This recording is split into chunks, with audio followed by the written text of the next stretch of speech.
Dito po.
Good afternoon po everyone. Pwede po ba tayo magsitayo as we start our Christmas celebration fellowship for this afternoon?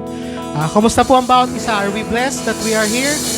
And God given us the strength and the good health and sustain us that we're able to be here po sa hapon na to. Kahit po medyo, alam ko po medyo matraffic sa labas, pero we are blessed that we have the opportunity and liberty in the place that God has given us to have fellowship with one another and celebrate the Christmas season. And let us be reminded po that the reason for this is our our Lord Jesus Christ, His birth, and is also the blessing that has been given to us and to our church. And for today po, let's focus on our Lord and give our best praise and use our voices and our hands. Amen.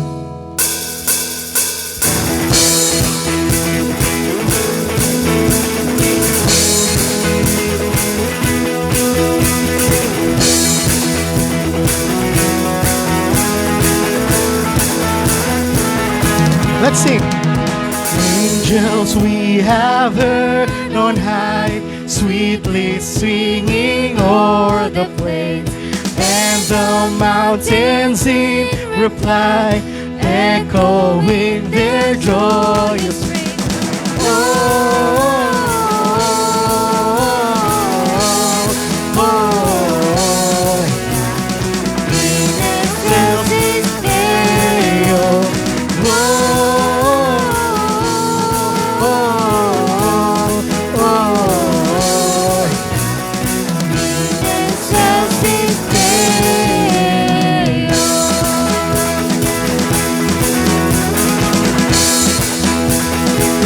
Shepherds, why this jubilee? Shepherds, why this jubilee? Why your joyous race for the Jordan tidings be, which inspire angels.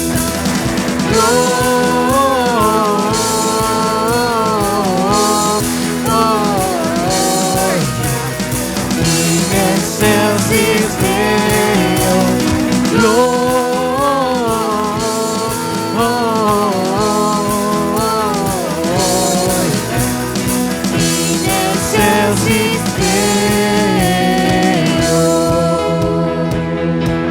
Yes, Lord.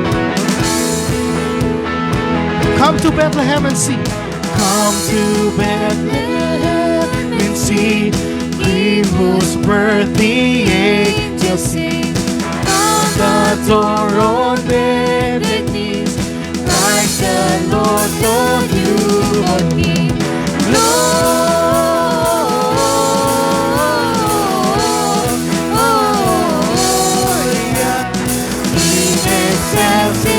Gloria,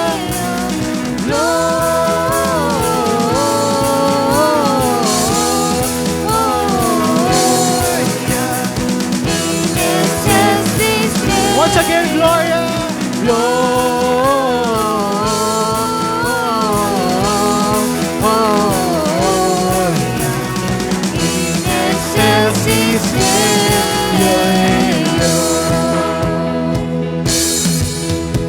yes, Lord.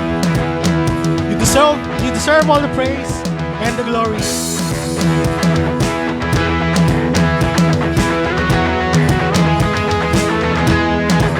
Let's sing, great is the Lord. Great is the Lord God Almighty. Great is the Lord on high. The train of his robe fills his temple, and we cry out, highest praise. Let's sing glory. Glory to the risen King. Glory to the glorious Son. Lift up your hands. Lift up your heads. Open the doors. Let the King of glory come in and forever be our God. Yes, Lord.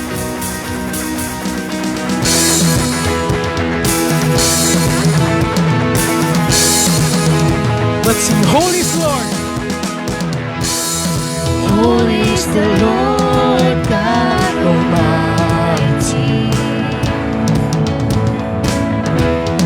Holy is the Lord on high.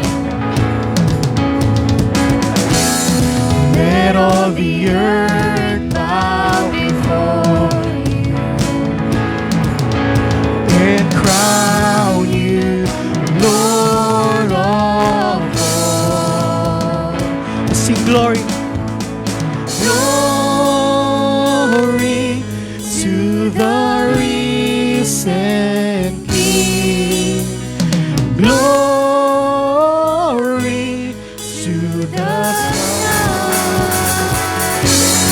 glorious Son. Let's sing, lift up your heads. Lift up your heads. Open the doors. Let the King of glory come in and forever be our God. Lift up your heads. Lift up your heads. Open the doors. Let the King of glory come in and forever be our God. And forever be our God. And forever be our God. And forever be our God. Forever be our God. Pwede po ba natin palakpakan ngayon? Yes, Lord, be our God. Talk to our hearts, Father. And as we continue to praise, let's continue to worship our Lord. And let's sing once again. Lift up your heads, open the doors, let the King of glory come in, and forever be our God. Once again, church, let's use our voices. Lift up your heads, open the doors, let the King of glory come in,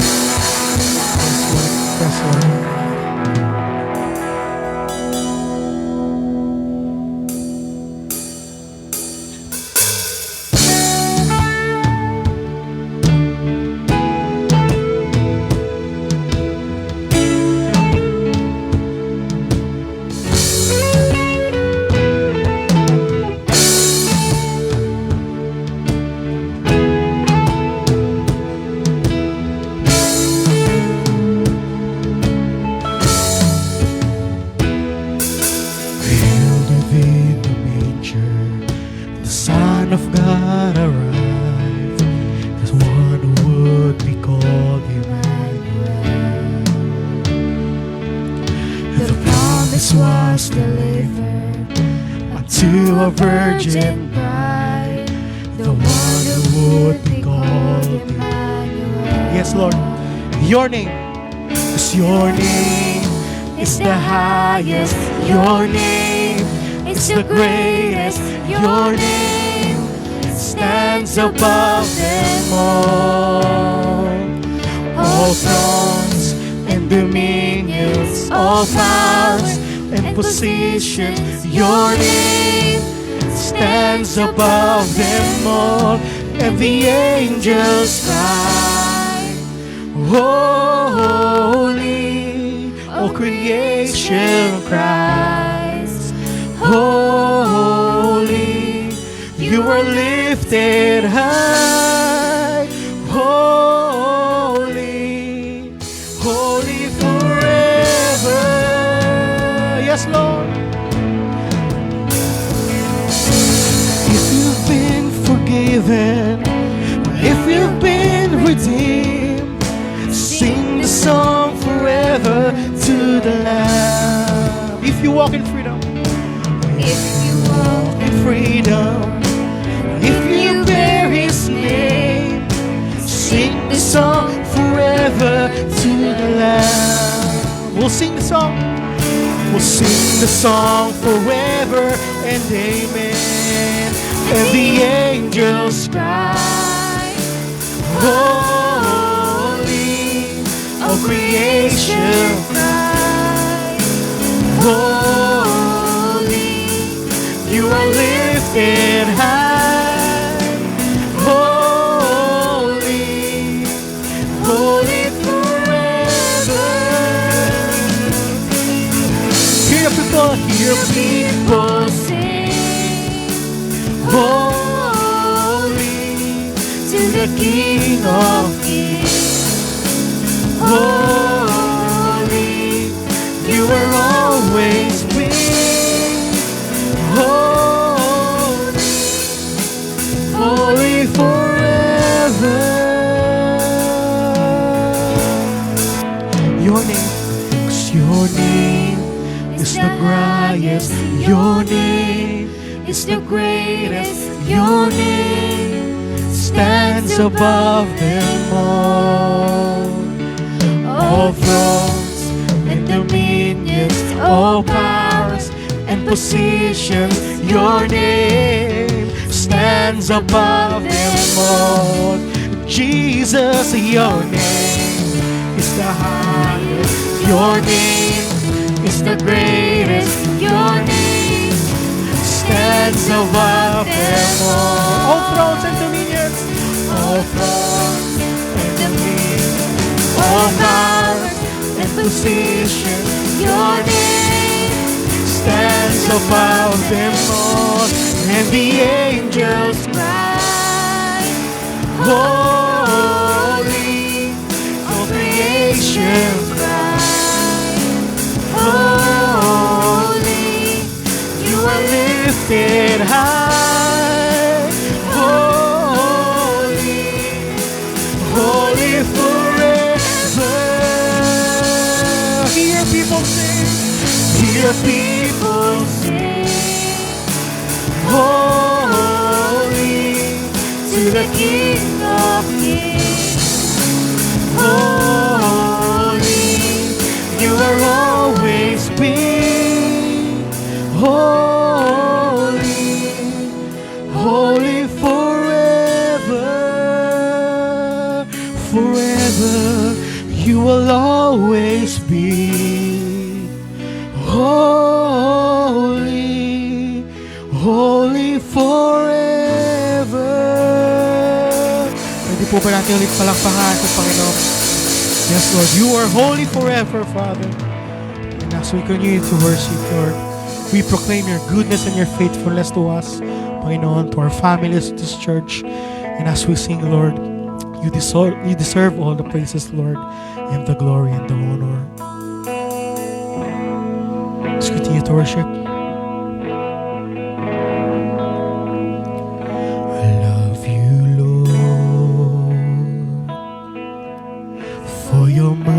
mercy never fails me. And all my days I've been held in your hands. From the moment that I wake up till I lay my head, I will sing of the goodness of God. I sing all my life. All my life you have been faithful. And all my life you have been so, so good. With every breath that I am able, I will sing of the goodness of God. Yes, Lord. Let's sing. I love your voice. I love your voice. You have led me through the fire. In darkness nights, You are close like no other. I've known you as a father. I've known you as a friend. I have lived in the goodness of God all my life. all my life you have been faithful. Yes, Lord.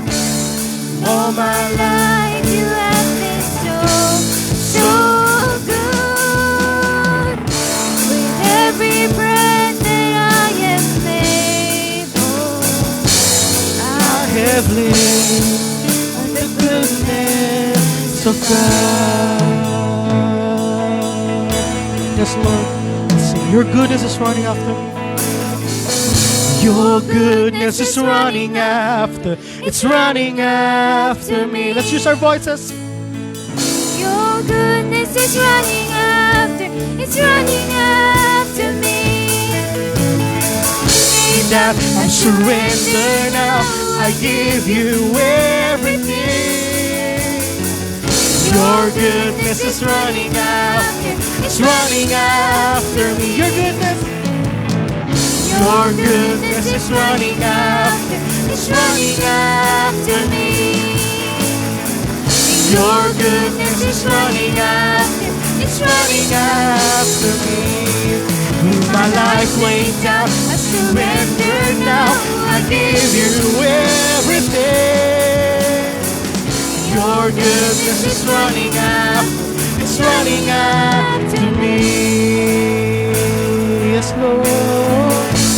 The goodness is running after us, Father. All my life you have been faithful. All my life you have been so, so good. With Every breath that I am able, and I will sing of the goodness of God. For the last time, all my life. all my life you have been faithful. All my life you have been so, so good. With every breath that I am able, I will sing Of the goodness of God, I will sing of the goodness of God. Yes, Lord, we bring back all the praise to you, glory and honor, and we love you. Thank you, Lord, for our Lord Jesus Christ. We bring back all the worship to you. In Jesus' name we pray. Amen. Amen.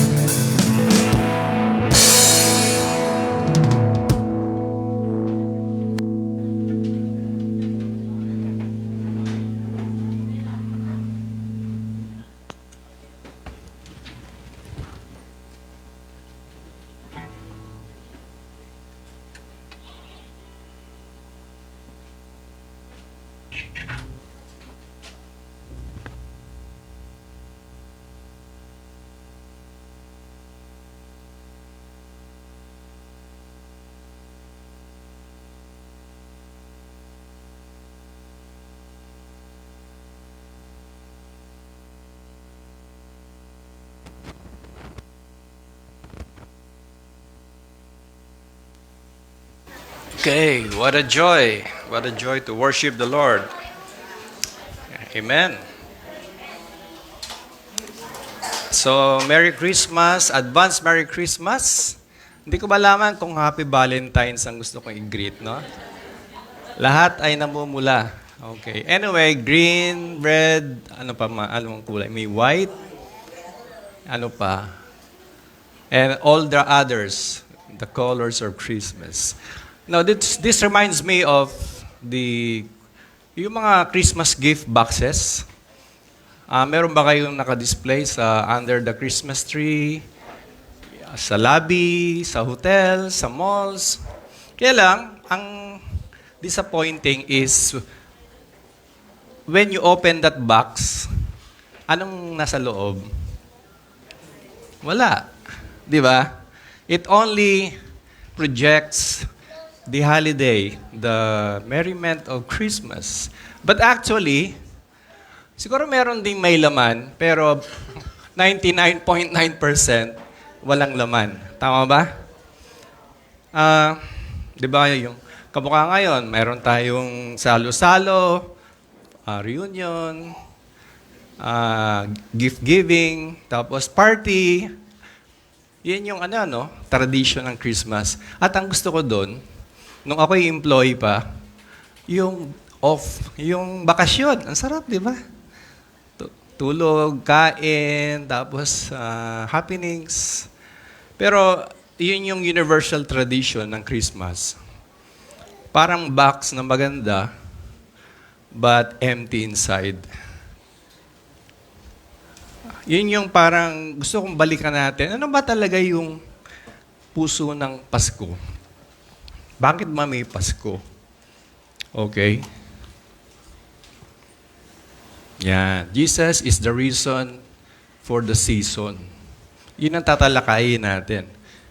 God with us, Emmanuel. Kaya may Pasko, alam niyo bakit? In one-liner. Because there is sin. May kasalanan na kailangan tubusin. Kung walang kasalanan, walang nagkasala na kailangan tubusin, walang Pasko eh. Pero napakalaki kasi nung pangangailangan na kailangan may magbayad ng pagkakautang, di ba? Kaya may Pasko. Yun ang totoong laman ng gift box natin. If you miss that, you blew it. Ika nga. Nasayang yung spirit or whatever the holiday you call it, no? What you have is holiday, but not necessarily Christmas. Okay. Ang tanong, bakit kailangan na magkatawang tao si God? Ba't kailangan ba? Kailangan ba talaga? Okay. Yun yung pag-uusapan natin. Because most of the times, we know what, but we don't know why. Alam natin, may manger, may kung ano mga symbolism. Pero ang tanong, bakit? Okay. Ang pag-uusapan natin ngayon ay yung bakit. From Genesis 1:28, there are 3 words that says, God said, let them rule. Parang sinasabi niya sa mga tao, sinasabi niya, yung Trinity nag-uusap eh, let them rule. So ano ba yung context? So ginawa ni God yung everything, earth, trees, plants, fish, and all what we can see. Tapos, ginawa niya yung mankind. Tapos nung He made mankind, man according to the image of God. Tapos, sinabi niya dun sa yung Trinity nag-uusap, let them rule. In short, binigay niya yung lahat ng ginawa doon sa first Adam, or the first human, Adam and Eve.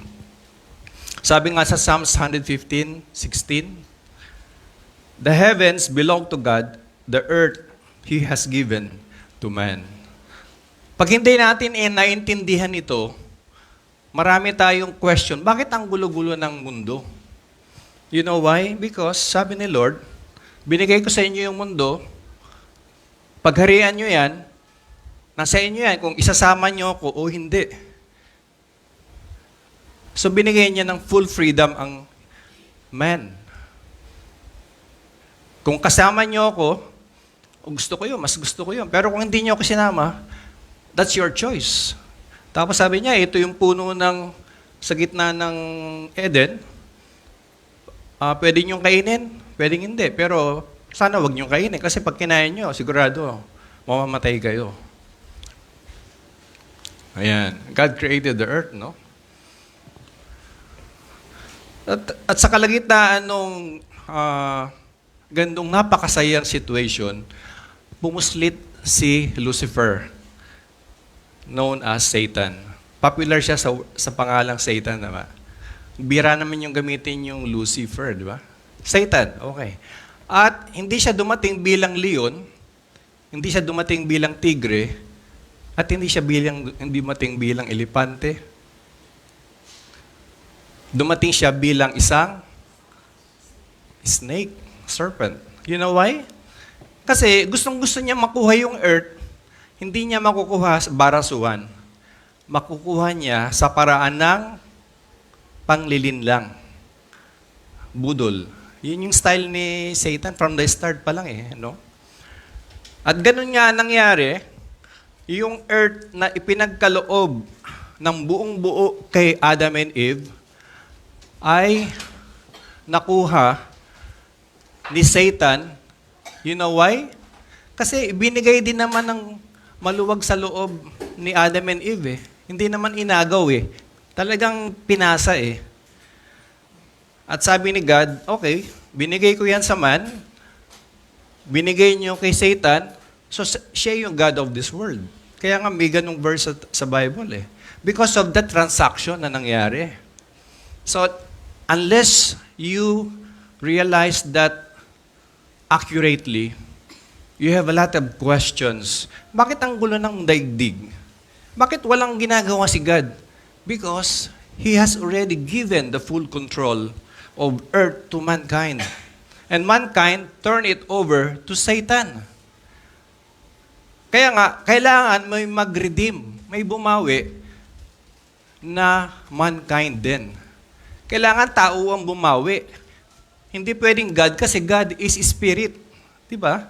In His full essence, God is not just like a man. But He had to become a man. Kailangan, tao ang pinagbigyan, tao ang nagkasala, tao rin ang dapat bumawi. Ang problema, yung taong yon may qualification. Ano yung qualification ng taong yon? He had to be perfect. Kasi hindi pwedeng tubusin ng sinful man ang sinful man. Walang bearing, di ba? Okay. Nang nagkasala si Adan at si Eve, sila ay namatay spiritually. At lahat ng kanilang supling ay ipinanganak na patay ang spirito. At lahat ng mga anak na nanggaling sa kanila, pinapanganak ng walang spirito. I mean, dead spirit, dead in spirit. We sin because we are dead. We were dead. So yun yung hindi natin pwedeng itatwa na katotohanan. Okay. Ang tanong is, kailan o paanong paraan at kailan nagkatawang tao ang God? Sa Galatians 4:4, in the fullness of time, God sent His Son, born of a woman under the law. Kailan yon? Kapag lahat ay ayos na, kapag ang tao ay ready na, hindi.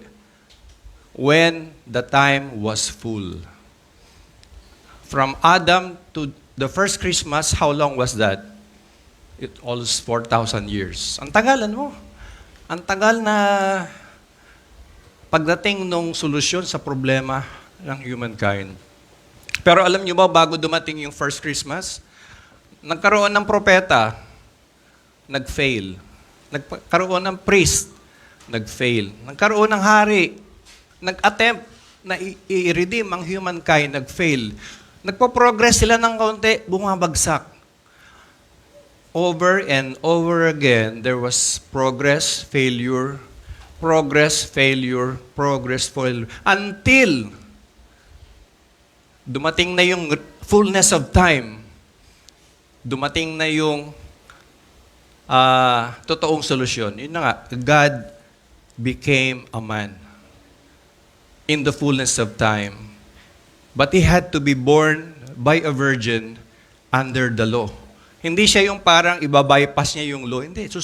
Dadaan siya sa law at tutuparin niya ang batas perfectly. Walang error. Walang shortcut. Ang sabi sa Genesis 3:15, and there will be an enmity.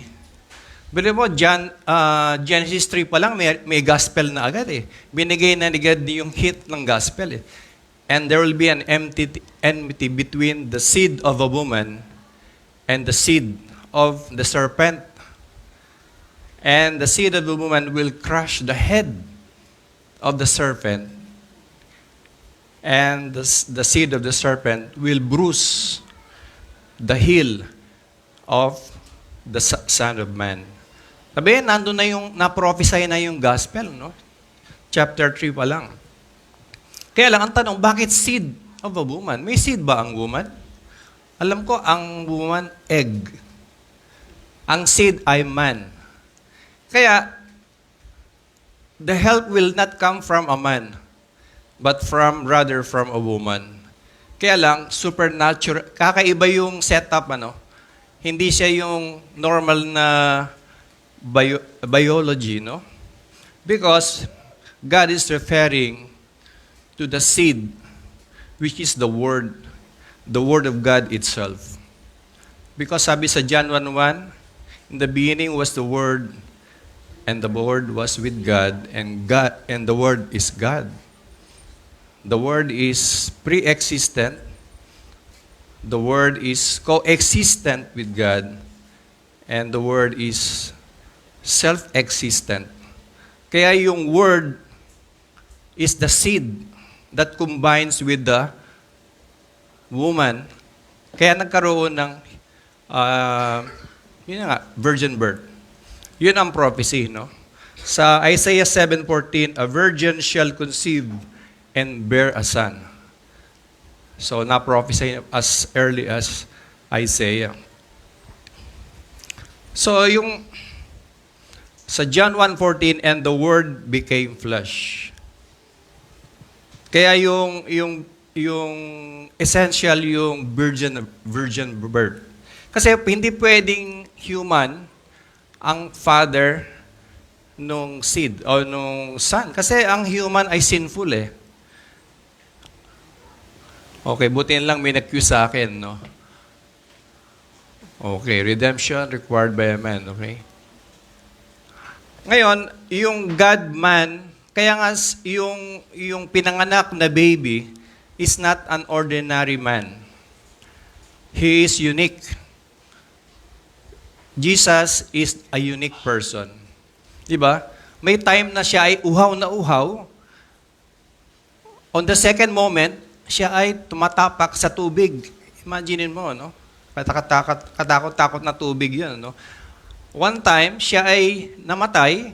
The following moment, siya ay nabuhay, buhat sa mga patay. So, this is not an ordinary man. This is the unique person of Jesus Christ. Because it was God who became a man. At yung kanyang pagkapanganak ay na-prophesy.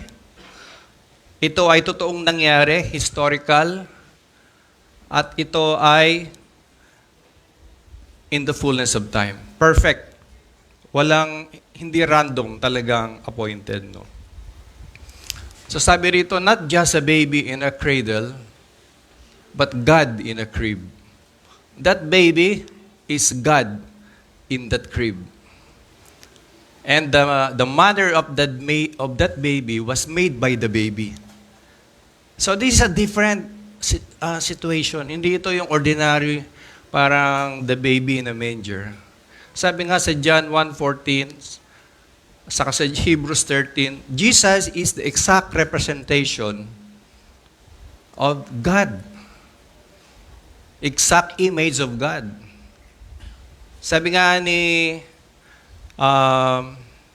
Thomas kay Lord Jesus, sabi niya, Jesus, I've been hanging with you. Please show me who is the Father. Sabi ni Jesus, ang tagal-tagal na tayong magkasama, hindi mo pa alam. If you see me, you see the Father. So the Father and Jesus is just one or just one.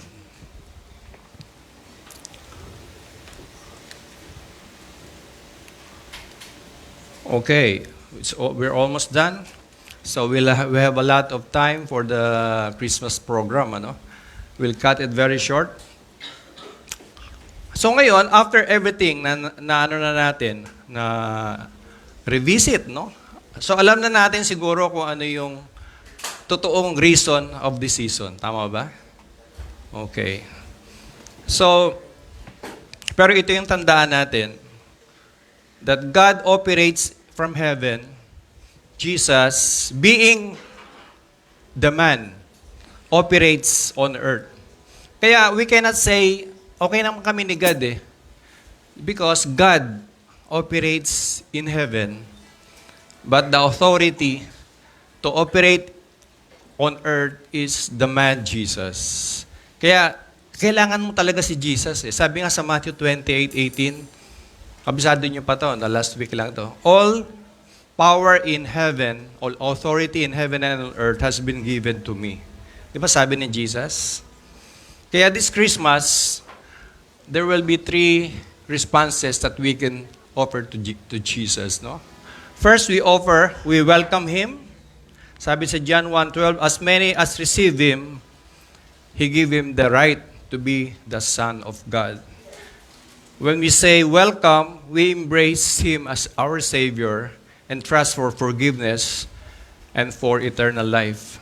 Second response is, we worship Him because God, Jesus, received worship because He is God. And third, we witness for Him. Sabi nga ng Panginoong Hesus, kung ikinakahiya mo ako before men, ikakahiya ko rin ikaw sa harap ng Ama. Okay. Naalala niyo yung 3 wise men? Pag nakakita kayo ng Belen, di ba kasama yung 3 wise men? In reality, parang mali yun. Kasi, nung naglakbay yung 3 wise men, it took them 2 years bago nila na-reach yung bahay ni Jesus. Pero, he was already toddler. Mga 1 or 2 years na si Jesus by that time. Imagine, 2 years, ilang days yun? More than 700 days na travel. From my house to here, it took me 1 hour. Compared to 700 days, just to worship God. Diba? God is so worthy of our praise. Tama ba? So why don't we worship Him right now?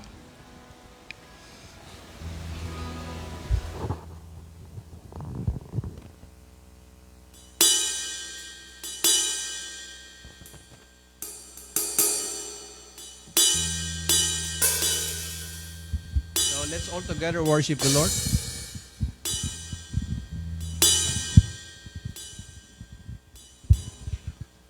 Oh, come, let us adore Him. Oh, come, let us adore Him.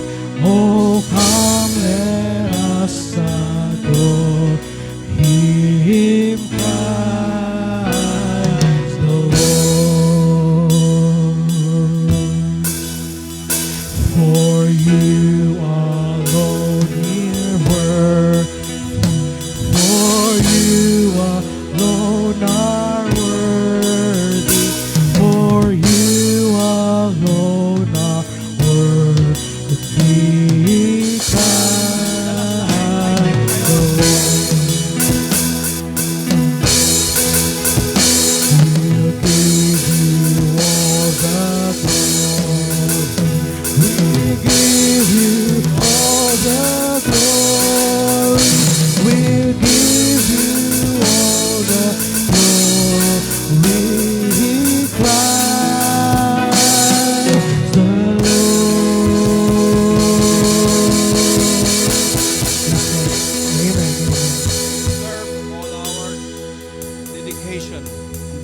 namin ay kulang pa, Panginoon.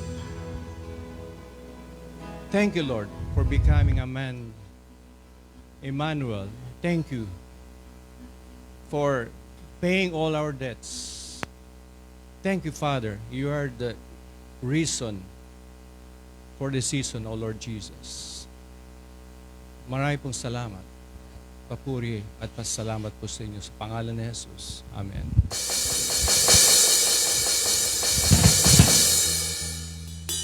Upo na po tayo.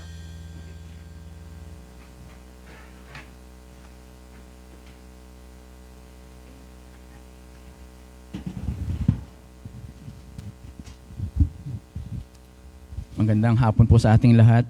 For our tithes and offering, let me quote two verses. Isa is Matthew 6:33. Seek first His kingdom and His righteousness, and all these things will be given to you as well. Ang isa pa po is Proverbs 3:10.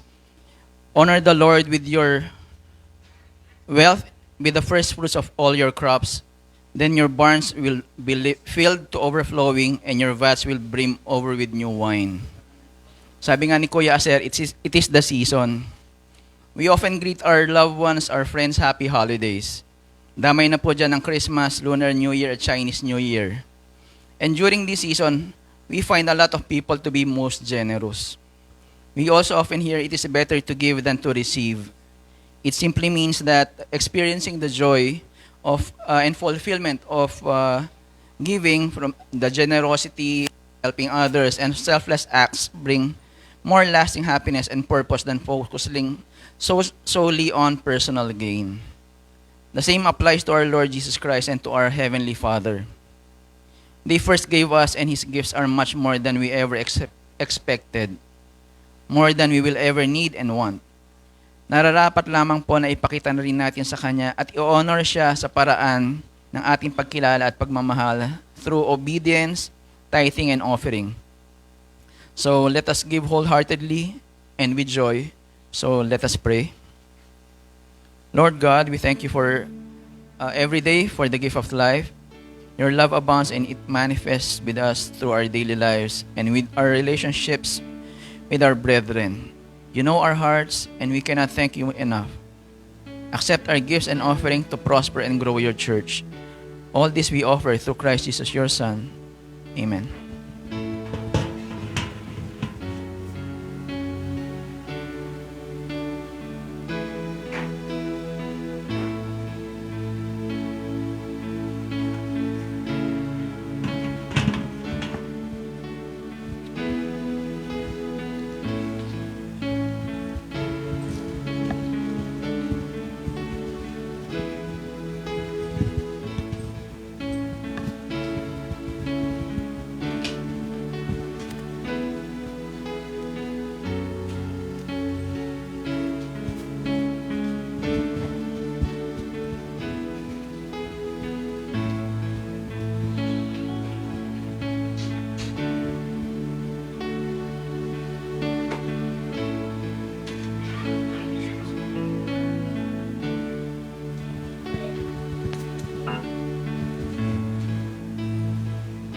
Before I do the benediction, I think somebody has approached me to give a testimony. Mama, tuloy ba? Okay, so I don't want to miss that. So pause muna ako for a minute.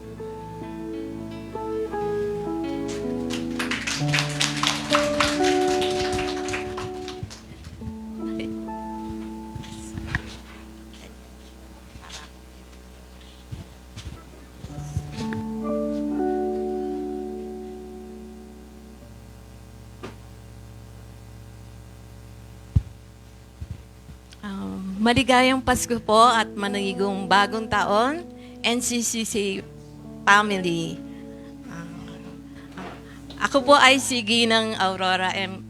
Maglasangkuwa na byuda at 77 years old na po na taga Karangalan Village sa Pasig City. Ako po ay masaya dahil nakasama niyo ako sa journey ng NCCC. Mula pa po noon sa Burger King, napunta po sa Saan pa ba yun?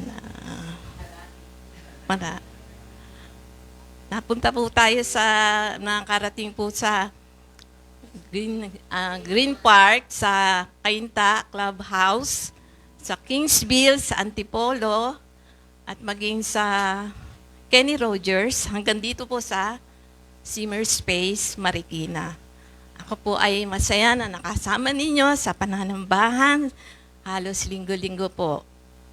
At isa pong totoo ang nais ko pong ibahagi sa inyo na naging pagpapala po ang aking pag-join sa fellowship ng NCCC po. At nais pong magpasalamat sa Panginoon at magbigay ng papuri dahil sa patuloy niyang katapatan at kabutihan sa buhay ko po bilang Kristiyano po at patuloy na nananampalataya sa ating Panginoong Jesus. Nais ko din pong ibahagi na sa ating pakikinig po ng ating mensahe linggo-linggo dito sa pulpito ay tunay ako ay lalong lumalakas, lalong tumitibay, at lalong nagiging matatag sa aking pananampalataya sa ating Panginoong Jesus. At sa pakikinig po sa mga mensahe po sa pulpito, talagang nakita ko po ang kabutihan ng Panginoon. Madalas po sa ating pag-aaral, sa ating mga small groupings po, ay naging karanasan ko na po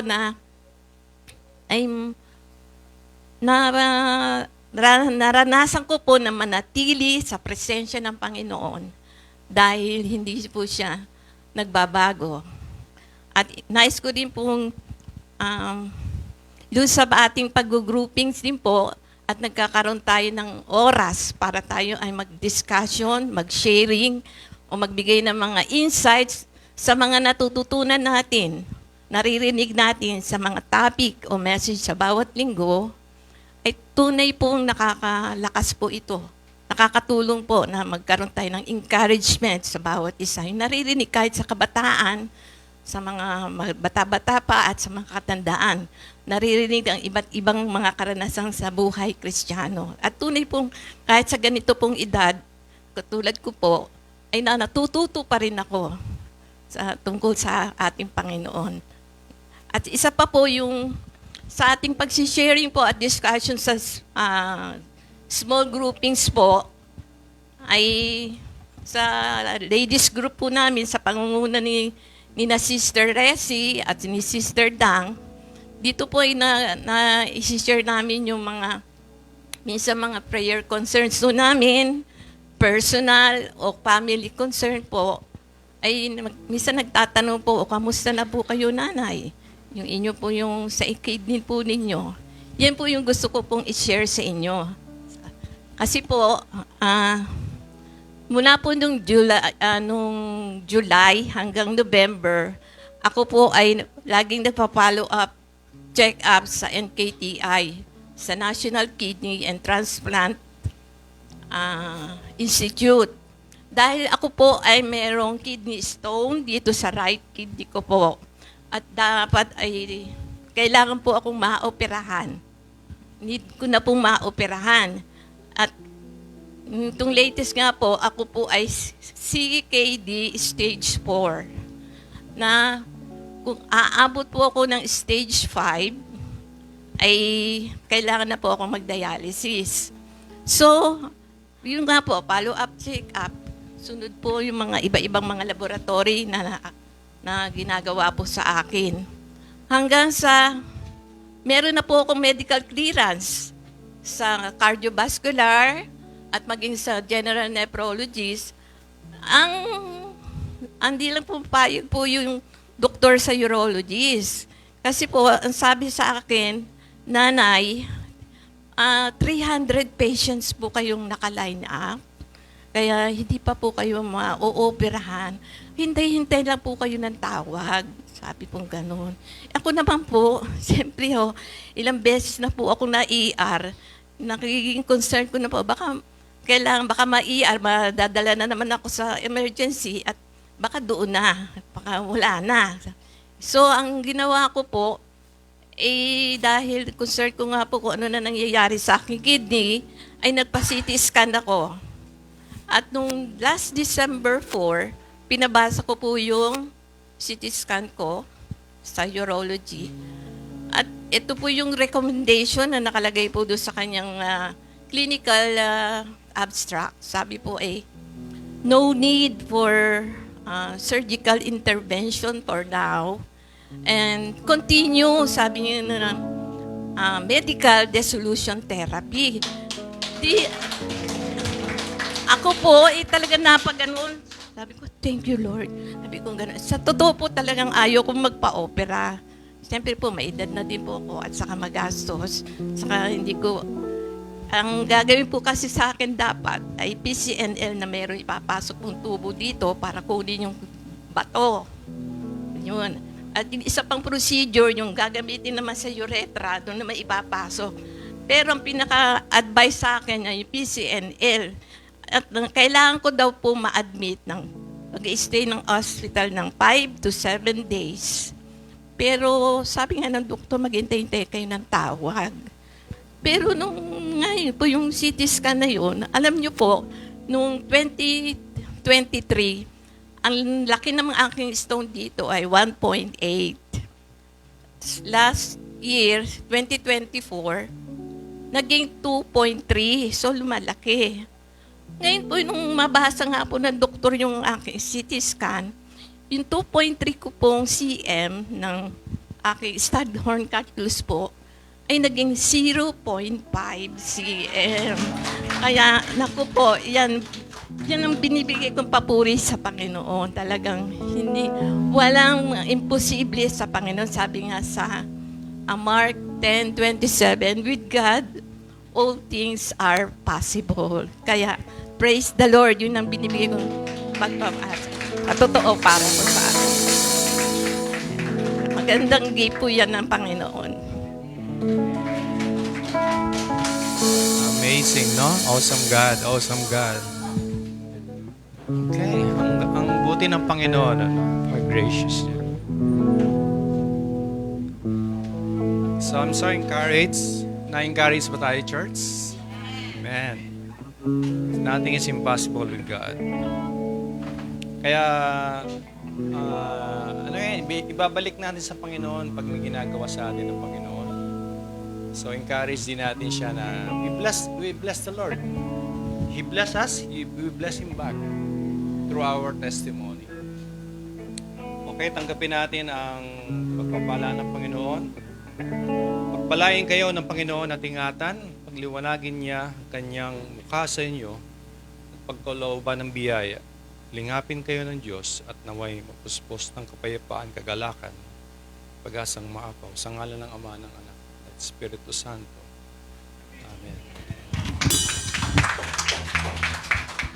Sige po, pwede po tayo magsitayo as we close.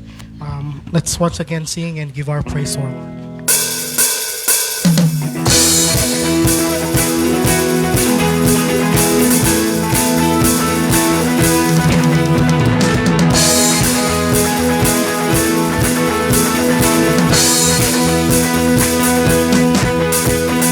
Angels we have heard on high, sweetly singing on the place, and the mountains in reply, echoing. Let's sing Gloria.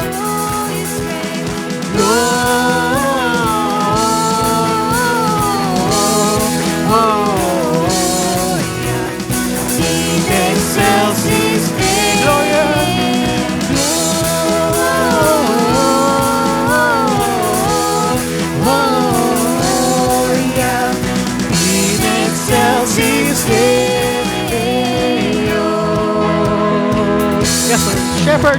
Shepherds, why this jubilee? Why your joyous strains prolong? Why the glad tidings be, which inspire every sound? Lord,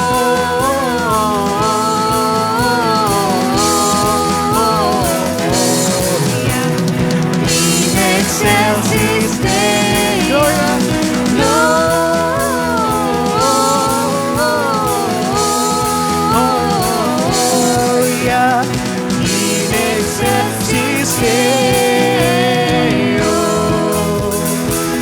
Bethlehem and sing.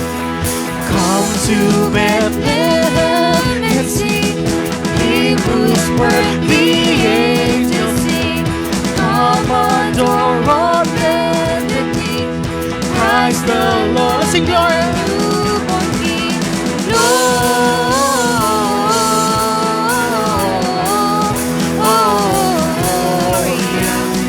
In excelsis Deo.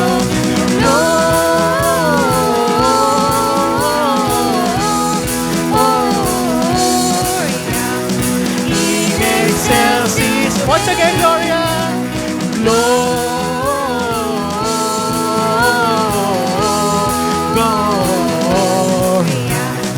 In excelsis Deo. Yes, Lord, once again, thank you. We love you and praise you. In His name, thank you.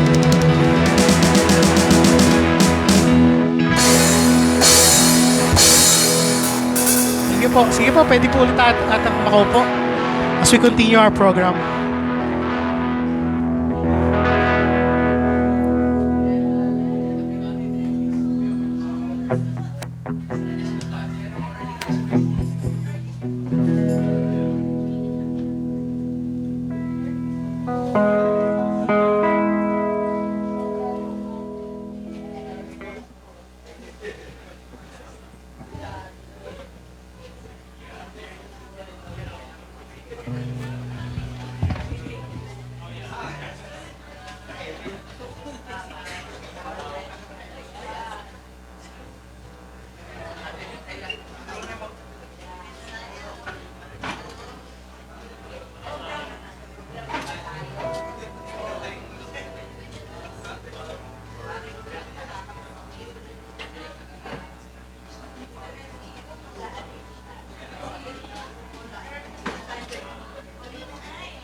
Okay lang, may mic naman tayo.